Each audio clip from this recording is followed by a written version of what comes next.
Gentlemen, let me just start off by saying, fantastic. Thank you. You have to be really, really proud of this movie. When you read the script, first thoughts. I want to know what you first thought.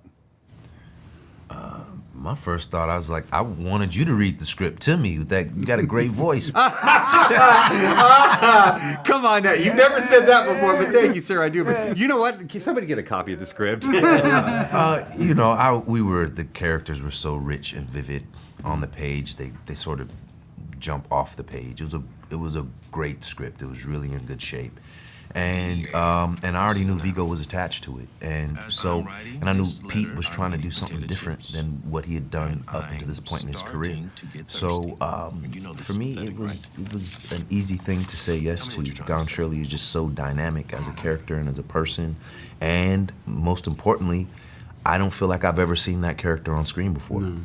I really haven't, and so that's why I signed up. Same question for you, Viggo. Likewise, it was a script. I couldn't believe how good it was. I mean, every once in a while you start reading a script. I mean, we read lots and lots of scripts. You might see, just like you only see maybe 3, maybe 4 really good movies every year, whether they're independents or big movies, big budget movies. You see very few scripts that are good. And when there's one that starts out well, you're waiting for it to fall apart, or become predictable, or they just don't know how to finish it. They just got to finish it. This one just got better and better. Funnier, more profound, more moving, more thought-provoking. And I was like, how are they combining all this stuff? And the dialogue was just really good. They were really well-defined characters. So I finished and I was like, this is amazing. It's amazing. But I'm a little nervous about playing a guy like this. I don't know if I can do justice to it.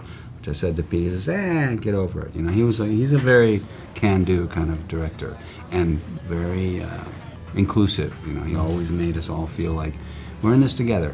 If I don't think of something, let me know. And that's how we made it. And I'm really glad I did it. Once I learned he was doing it, it was a lot easier.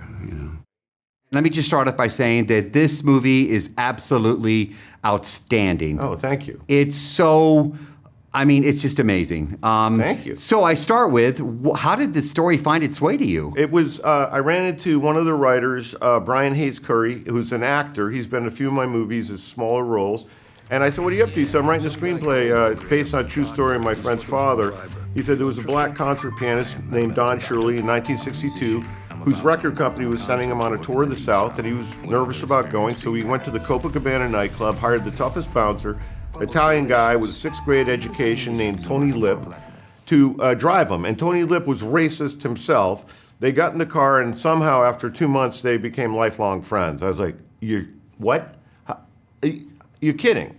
And he said, no. I said, that's an amazing story. And so I kept thinking about it for a month, and finally I called him back and said, hey, can I write that with you? I love this story. So we wrote it together. As the layers unpeeled for you, learning about these guys and talking to Nick about both the stories that he knew, from his childhood, I would imagine. What intrigued you the most about this friendship? That they were such opposites. That Don Shirley was 3 doctorates, black concert pianist, and Tony Lip, 6th grade education, but really didn't pay attention after 3rd grade, and that these guys somehow found a middle ground. It's not that. The thing that interests me is Dr. Shirley didn't change Tony Lip. He didn't bring him toward him. And Tony Lip certainly didn't bring Dr. Shirley toward him. They went in the middle. I mean, they did go in the middle. Nobody changed the other. It was a gradual realization that they have a lot in common, as we all do. Set in 1962. But Peter, I got to ask you, it seems like as I watch this movie, so relevant to today. Am I right? Yeah. I wish it was the kind of thing where you could say, can you believe that was only 56 years ago that the world was like that? But it's not that different. There were different forms of racism. There are things I never knew about, like sundown towns, where if you were black, you couldn't be in a town at night. You could only be there in the day, stuff like that. But we're definitely in a downtick, racially speaking, and this is not preaching to either side. This is talking to both sides and saying there is a way to find common ground. If these 2 guys can do it, anybody can, and hopefully it leaves you with a hopeful feeling. I first want to thank you for bringing this story to life and thank you. sharing your dad with us and the incredible. This movie just is outstanding. Thank you very much. What do you remember about these stories and this friendship? Your dad talking about it. Everything. It really. I was 5, but I was totally aware of everything that was going on. The first big thing was that my dad's going away for a while, and my mother, had to tell us, and my father had to tell us. But I remember going up to Dr. Shirley's apartment above Carnegie Hall, and I can only say it was kind of like when Dorothy goes into Oz.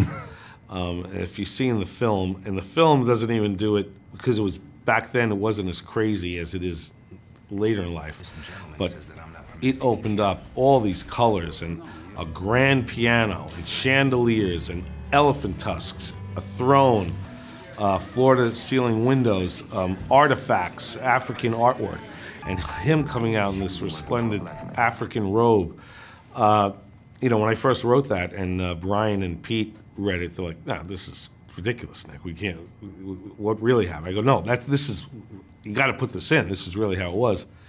Why is this story so important right now here in 2018? It was set in 1962, but I think a lot of people need to see this. Really, they do. Well, thank you. I think a story like this, had I made it 25 years ago, it still would have resonated, fortunately or unfortunately, I think for today, people need to see this because A, it shows what happened back then.